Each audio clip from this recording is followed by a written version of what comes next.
다 같이 찬송가 75장 주여 우리 무리들 찬양 드리겠습니다. 찬송가 75장 주여 우리 무리들 찬양 드리겠습니다.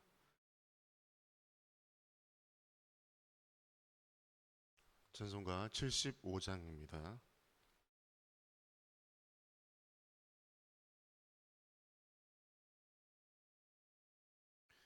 찬송가 75장 주여 우리 무리들 찬양 드리겠습니다. 주여 우리 무리를 불쌍하게 여기사 크신 복을 주시고 주의 얼굴 뵈소서. 주의 구원하심을 널리 알게 하시니 천하 만국 백성들 주께 찬송합니다. 주가 다스리시고 바른 심판하시니 나라들이 즐기며 기쁜 노래합니다.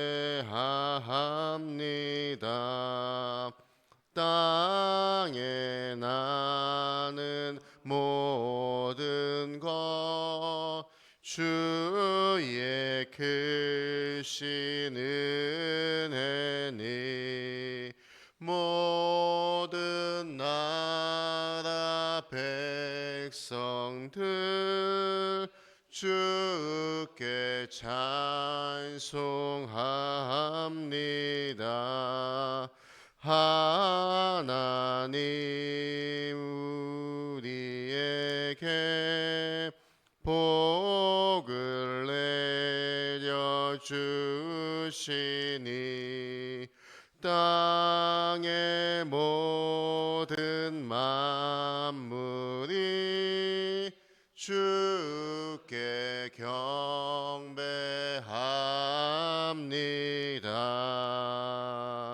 아멘.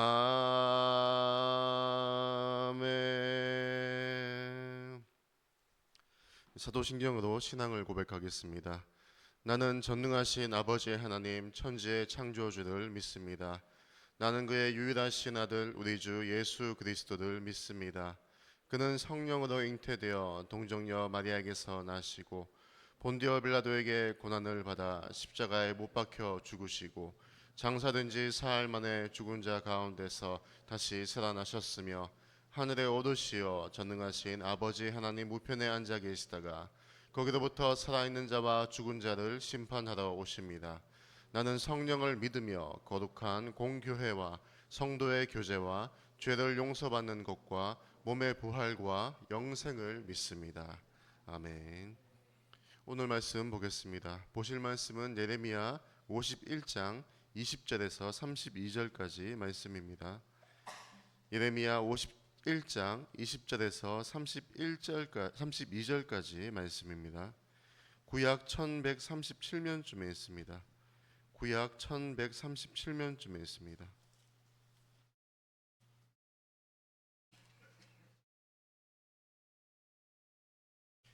51장 20절에서 32절까지 말씀입니다.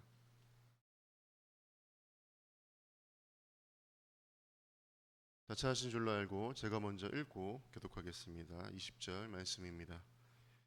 여호와께서 이르시되 너는 나의 철퇴 곧 무기라. 나는 네가 나라들을 분쇄하며 네가 국가들을 멸하며 내가 말과 마병을 분쇄하며 내가 병거와 병거대를 부수며 네가 남자와 여자를 분쇄하며 네가 노년과 유년을 분쇄하며 네가 청년과 처녀를 분쇄하며 내가 목자와 그 양떼를 분쇄하며 내가 농부와 그 맹소를 분쇄하며 내가 도백과 태수들을 분쇄하도록 하리로다. 너희 눈앞에서 그들이 시온에서 모든 악을 행한 대로 내가 바벨론과 갈대아 모든 주민에게 갚으리라. 여호와의 말씀이니라. 여호와의 말씀이니라. 온 세계를 멸하는 멸망의 사나 보라. 나는 내 원수라.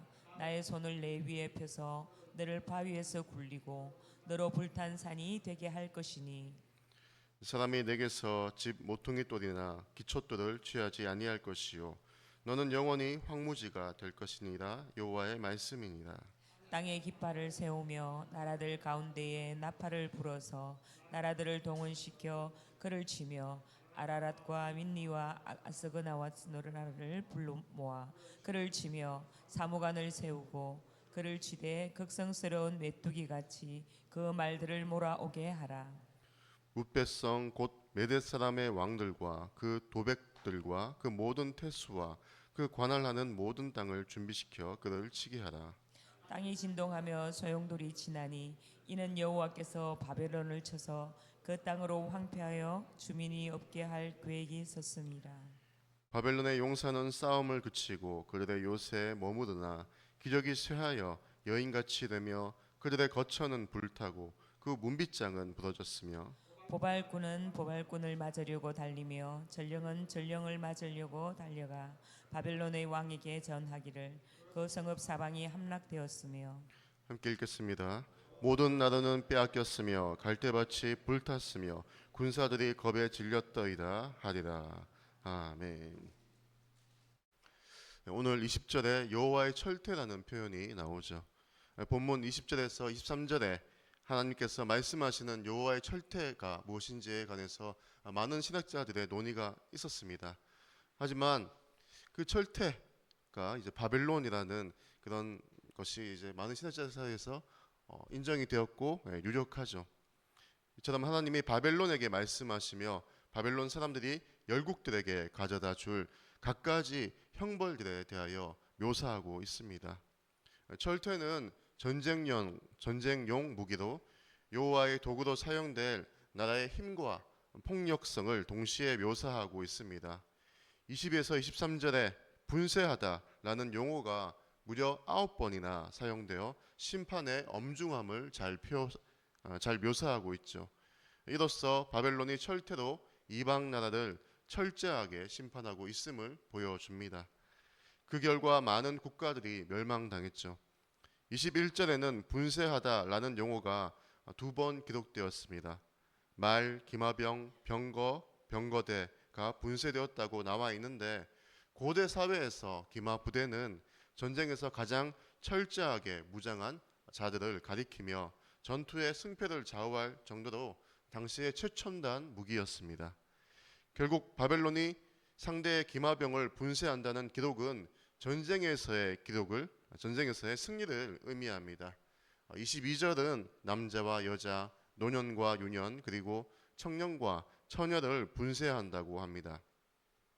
21절이 군대를 분쇄하는 것이라면 22절은 전쟁에서 패배한 국가의 백성 상당수가 포로로 끌려가는 것이죠. 전쟁은 국가의 기반이 되는 가정을 강제로 찢어 놓습니다. 포로로 끌려가는 자들은 가족과 갑작스럽게 생이별을 해야 했으며 서로의 생사를 확인할 길은 없습니다. 22절이 포로로 끌려감으로 인해 발생한 그런 흩어짐을 표현한다면 23절은 목자와 그의 양떼를 분리하는 바벨론을 묘사합니다. 뿐만 아니라 바벨론은 농부와 소를 분리했고 개역 개정에서는 도백과 태수로 번역된 총독과 관리들도 흩어지게 하였죠. 목자와 농부는 고대 이스라엘 산업을 떠받치는 두 부류였는데 양떼와 소를 정복군에게 약탈당하면서 생산활동의 차질을 빚게 되었고 국가의 경제는 점차 취약하게 되었습니다. 바벨론은 정복한 나라의 백성을 포로로 끌고 가며 가족을 흩어지게 만들었죠. 이에 예레미야는 내가 갚으리라 라는 용어로 24절을 시작합니다. 여호와는 바벨론과 갈대아 모든 주민을 결코 그냥 두지 않습니다. 특별히 예레미야는 24절에서 바벨론이 시온에서 모든 악을 행한 대로 갚겠다는 표현을 써서 바벨론에 대한 보복을 선언합니다. 25절에서는 바벨론을 멸망의 산이라고 하는데 이 산은 약탈과 노략질을 일삼는 자들의 은신처라고 볼 수가 있습니다. 이처럼 약소국들을 괴롭히고 약탈했던 강대국인 바벨론은 여호와의 손에 붙잡히고 바위에서 굴러 떨어져 산산조각이 날 것이며 또 불타버리게 될 것입니다.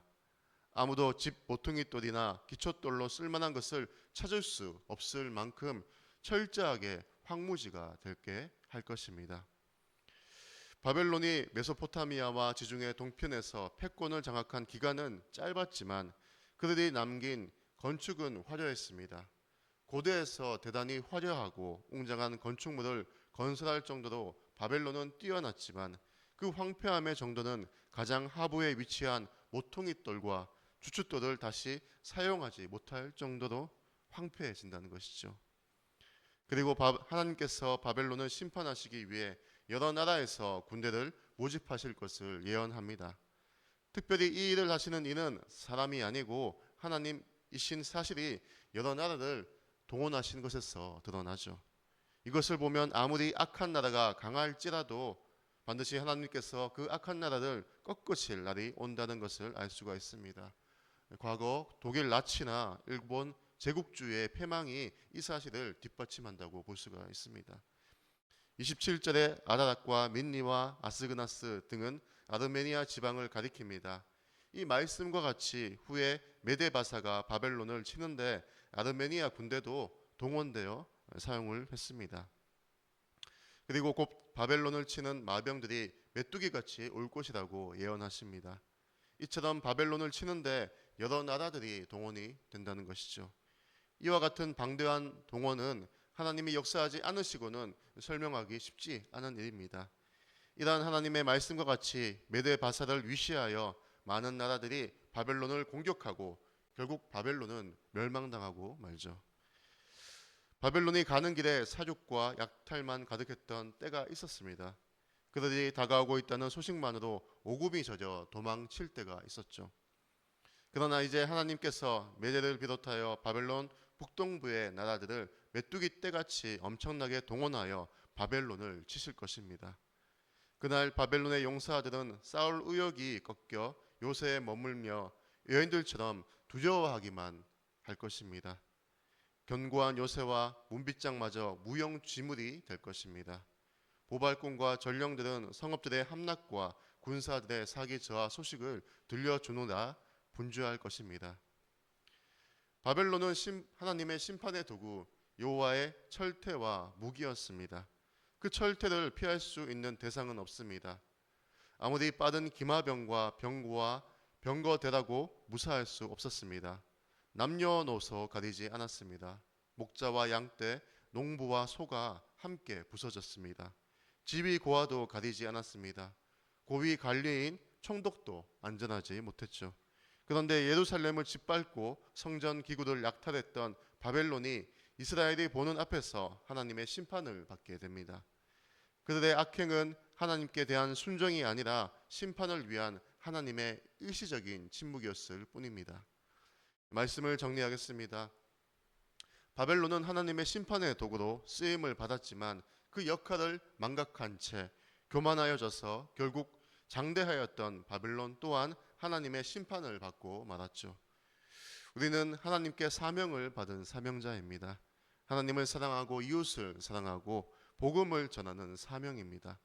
그런데 그 사명을 망각하고 청지기의 역할을 감당하지 않는다면 멸망당하는 바벨론처럼 사명자로서 누리게 될 복도 결국 잃어버리게 될 것입니다. 예수님은 누가복음 6장 46절에서 제자들에게 이렇게 말씀하셨습니다. 너희는 나를 불러 주여 주여 하면서도 어찌하여 내가 말하는 것을 행하지 아니하느냐. 예수님이 여전히 우리에게도 동일한 말씀을 하고 계십니다. 예수님을 주로 고백하면서도 그분께 순종하지 않는 것은 우리 삶을 모래 위에 세우는 것입니다. 은혜를 자기 방어 기제로 잘못 사용하여 자신의 불순종을 합리화시키려는 그리스도인들이 적지 않습니다. 하지만 누구를 비난하기보다 먼저 나의 삶을 되돌아보고 주님이 주신 사명을 감당하고 있는지 점검해 보아야 할 것입니다. 옥하는 목사님의 일화가 있습니다. 한창 사랑의 교회가 부흥하고 있을 때, 너무 부흥해서 자리가 없을 때 한 교회에 초청을 받아 설교를 하러 가셨다고 합니다. 그런데 설교 시간보다 훨씬 전부터 미리 그 교회로 가서 교회 근처에서 전도를 홀로 하고 계셨다고 합니다. 알고 보니 설교 주제가 전도에 관한 것이었다고 하죠. 너무 바쁜 사역 때문에 전도할 시간이 없어 조금이라도 시간을 내셨던 거예요. 하나님 말씀을 가장 먼저 나에게 적용해야 한다는 그 목사님의 철학을 엿볼 수가 있는 것입니다. 우리 모두는 주님께 사명자로 세움을 받은 사람들입니다. 다시금 그 사명이 무엇인지 되새겨보고 그 사명대로 나부터 먼저 행하는 저와 우리 모든 성도님들이 되시기를 간절히 축원합니다. 사랑과 은혜가 많으신 하나님 아버지 감사드립니다. 주님, 우리는 주님께 쓰임받는 하나님의 도구입니다. 주님의 뜻대로 우리가 쓰임받아야 그 사명자로서의 역할을 감당해야지 주님께서 기뻐하시는 사명자입니다. 주님께서 기뻐하시는 사명자가 될 수 있도록 날마다 나를 점검하고 그 주님이 주신 뜻을 행할 수 있도록 주여 허락하여 주옵소서. 예수님의 이름으로 기도드립니다. 아멘. 하늘에 계신 우리 아버지, 아버지의 이름을 거룩하게 하시며 아버지의 나라가 오게 하시며 아버지의 뜻이 하늘에서와 같이 땅에서도 이루어지게 하소서. 오늘 우리에게 일용할 양식을 주시고 우리가 우리에게 잘못한 사람을 용서하여 준 것 같이 우리 죄를 용서하여 주시고 우리를 시험에 빠지지 않게 하시고 악에서 구하소서. 나라와 권능과 영광이 영원히 아버지의 것입니다. 아멘. 오늘 화요일 선교와 전도를 위해서 기도합니다. 우리가 파송한 선교사들과 후원 선교사, 국내 개척 교회 및 기관 선교를 위해서 그리스도의 사랑으로 지역 사회를 섬기며 복음의 능력으로 전도의 사명 감당하는 교회가 될 수 있게, 우리 교회가 어떠한 상황 가운데에서도 선교와 전도 구제하는 교회의 사명을 잃지 않도록 우리 교회 주위에 있는 아직 예수를 믿지 않는 많은 영혼들이 주께로 돌아올 수 있도록, 또 주일학교 전도 사역에도 불이 붙고 학교와 학원 전도가 활발하게 일어날 수 있도록 해달라고 함께 주여 크게 외치면서 기도드립니다. 주여!